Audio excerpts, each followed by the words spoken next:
Il ne se tourne pas les pouces, quoique son équipe gouvernementale n'est toujours pas formée. Samalou Condé a reçu jeudi le directeur pays de la Banque mondiale. Les deux personnalités ont échangé sur la redynamisation du partenariat entre cette institution de Bretton Woods et la RDC. Un autre invité ce mardi dans le bureau du Premier ministre, le directeur général de l'ASNEL. Il est venu à son tour solliciter un accompagnement du gouvernement pour assurer la continuité de la production en énergie électrique. Plus de détails dans ce reportage. Des honneurs pour une nouvelle journée de travail pour le nouveau Premier ministre. Ce 1er avril, Samalou Condé a reçu tour à tour des hôtes de marque. D'abord le directeur pays de la Banque mondiale en RDC.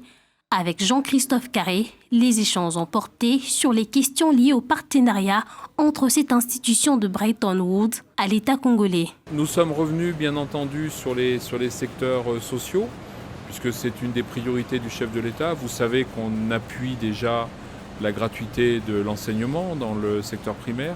On est revenu bien entendu sur la question de la stabilisation de l'Est, où on devrait pouvoir contribuer avec un nouveau projet de stabilisation qui va venir en aide aux communautés dans les endroits où les ex-combattants se démobilisent.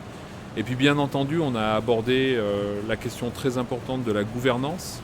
Préoccupé à améliorer les conditions de vie des Congolais en ce qui concerne la production de la fourniture en énergie électrique, Samalou Condé a conféré par la suite le directeur général de la Société nationale de l'électricité. Le Premier ministre voudrait déjà se faire une idée assez précise du fonctionnement de cet établissement public. Chaque jour, il y a des inciviques qui sont en train de voler les cornières, de voler les conducteurs en cuivre. Et cela risque même de mettre en péril la fourniture d'électricité et à la population et aux industries minières et avoir un impact très néfaste.